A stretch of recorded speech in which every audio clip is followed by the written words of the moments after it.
नमस्कार, आप देख रहे हैं ऑन न्यूज भारत। नमस्कार, मैं रंजीत सम्राट, आप देख रहे हैं ऑन न्यूज भारत। अभी हम आपके बीच हमारे साथ हैं राजनीतिक विश्लेषक रंजय कुमार सिंह, जो समाज के प्रति सर्वोत्भावी समर्पित होकर इस देश में एक नया दिशा देने की सोच रखते हैं।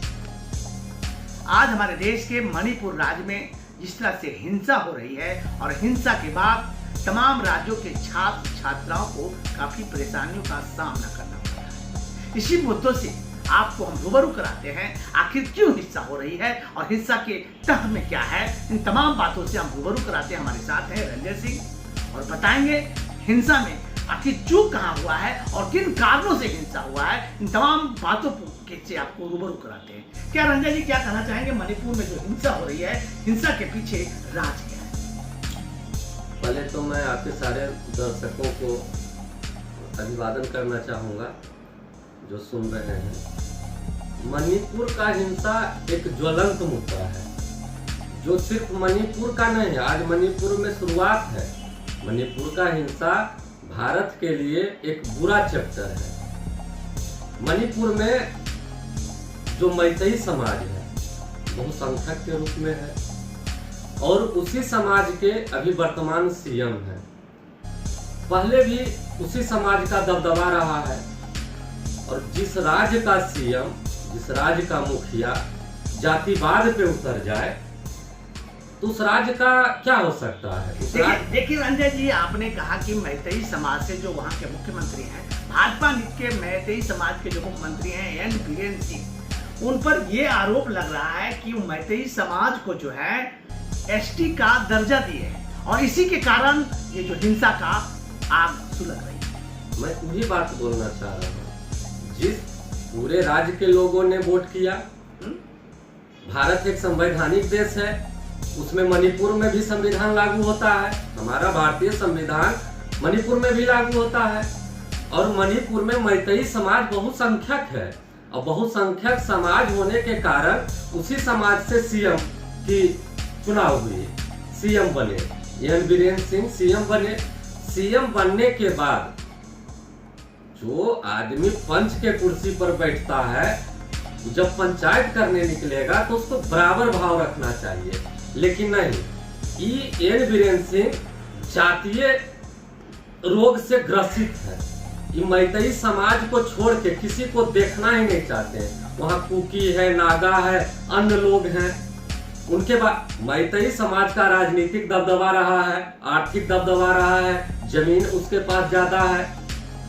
तो जिस समाज का भागीदारी राज्य में बहुत बड़ा हो और सभी तथ्यों के अनुसार डेवलप भी हो और उसे इतना अधिक आरक्षण देना ये बचने वाला बात नहीं है। बाकी लोग जो वहाँ हैं, कुकी समाज है, नागा समाज है, जो आदिवासी समुदाय है और आदिवासी समुदाय है, तो ये अब कानून लेकर आ गए हैं। वन संरक्षण के नाम पे कानून लेके आ गए हैं कि हम वन को संरक्षण कर रहे हैं, इसको ऐसे कर रहे हैं, इसको ऐसे कर रहे हैं, जबकि ड्रामा कुछ और है। इस संरक्षण के नाम पे अपने समाज को और अधिक से अधिक जमीन दे देंगे। क्या दे देंगे? जब ग्रसिते हैं तो कुछ भी दे सकते हैं। देखिए रंजन जी, मैं आपको रोकना चाहूंगा, आप राजनीतिक विश्लेषक के रूप में हमारे बीच हैं, लेकिन आप कह रहे हैं भाजपा के एन बीरेन सिंह जो मुख्यमंत्री हैं, तो केंद्र में भी मोदी सरकार भाजपा के है, उन्हें भी तो संभाव होना चाहिए। कुकी और नागा के प्रति सर्वोत्भावी समर्पित होकर तमाम नागरिकों के लिए अच्छी सोच होनी चाहिए। गृह मंत्री अमित शाह जी है, तो उनको भी इनके बारे में सोचना चाहिए। तो केवल मैतेई समाज के लिए ही आरक्षण क्यों, कुकी या नागा को आरक्षण क्यों नहीं?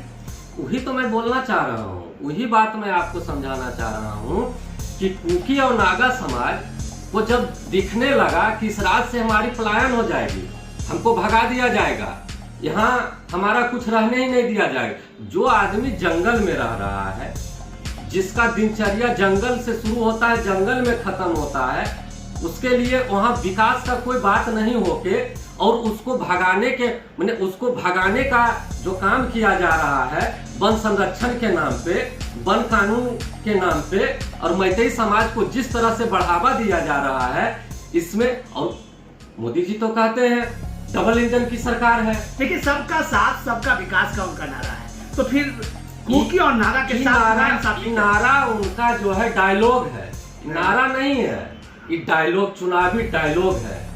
सबका साथ सबका विकास देख लिया पूरे भारत, और सबका विश्वास तो जीतिए चुके हैं, है ना।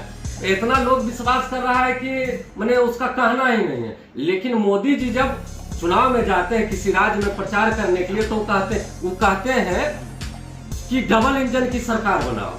तो मणिपुर वासियों ने डबल इंजन की सरकार बनाई। मोदी जी केंद्र में, एन बीरेन सिंह को लाया अपने राज्य में, लेकिन क्या फायदा हुआ?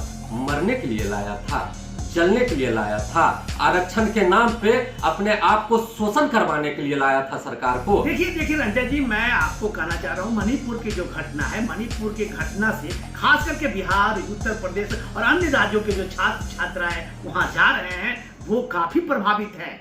दिन केवल एक गिलास पानी, एक बोतल पानी से उनका जीवन यापन हो रहा है। सबसे बड़ी बात यह है कि वहां जो सरकार के द्वारा देखते ही गोली मार देने, यानी जो 44 धारा लागू कर दिया गया है, जिससे तमाम छात्र काफी भयभीत है। इसके लिए राज्य सरकार और केंद्र सरकार क्यों बिहार और यूपी वाले को मार रहे हैं, पीट रहे हैं, उन्हें डरा रहे हैं, धमका रहे हैं? इसके लिए दोषी क्या केंद्र सरकार नहीं है? केंद्र सरकार डरेबे तो करती है, और करती क्या है? केंद्र सरकार के पहले तो सबका साथ था, सबका विश्वास था, है ना, सबका विकास था। अब है सब भय से में रहो, डरल रहो, नहीं डरोगे कुछ कर देंगे।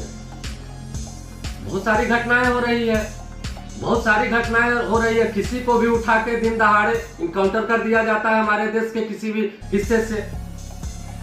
संविधान किस लिए है? न्यायालय किस लिए है?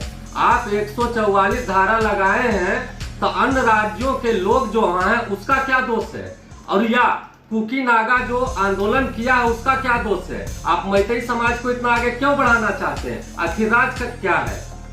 किसी को आप इतना दे दीजिए, इतना दे दीजिए, इतना दे दीजिए कि खा पी के मने घर में रख ले, और किसी को 2 वक्त का खाना भी नहीं।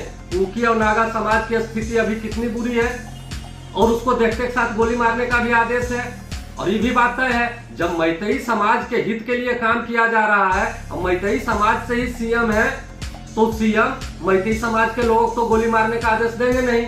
वहाँ कुकी मरेगा, नागा मरेगा, बिहारी मरेगा, यूपी वाला मरेगा, एमपी वाला मरेगा, महाराष्ट्र वाला मरेगा, जो भी अदर स्टेट का है वो तो वहां से निकलने का प्रयास करेगा कि हम किसी तरह से इस भयावह स्थिति से निकल के अपने घर पहुंचे। उस स्थिति में क्या होगी? उसे गोली मार दी जाएगी। तो इसके लिए मैं इसकी एकदम भर्त्सना करता हूं। और केंद्र सरकार की जो नीति है और गृह मंत्रालय की जो नीति है, जो नए चाणक्य बनना चाह रहे हैं, अपने आप को बनना क्या, वो तो समझते भी हैं। अमित शाह अपने आप को इंडियन चाणक्य समझते हैं। चाणक्य कभी ऐसा नहीं था। चाणक्य ने सबों की बात की थी, चाणक्य ने कभी पक्ष नहीं लिया। रंजय जी ने अमित शाह पर सीधा आरोप लगा रहे हैं कि देश के चाणक्य के रूप में अपने आप को अमित शाह स्थापित करना चाहते हैं, जो समाज के लिए खतरनाक है। चाणक्य समाज में शांति स्नेह सद्भाव स्थापित करने की परिकल्पना किया था, लेकिन चाणक्य ने कभी हिंसा की बात नहीं की थी। लेकिन मणिपुर में जिस तरह से हिंसा का आग सुलग रहा है, जिससे बिहार, यूपी और अन्य राज्यों के छात्र छात्राएं प्रभावित हो रहे हैं, इससे कहीं ना कहीं केंद्र सरकार और देश के जाने माने चाणक्य कहे जाने वाले अमित शाह सबसे बड़े दोषी हैं। देखते रहिए ऑन न्यूज भारत से जुड़ी हर खबरों को देखने के लिए ऑन न्यूज भारत के पेज को करें like, share and subscribe. onNewsBharat.com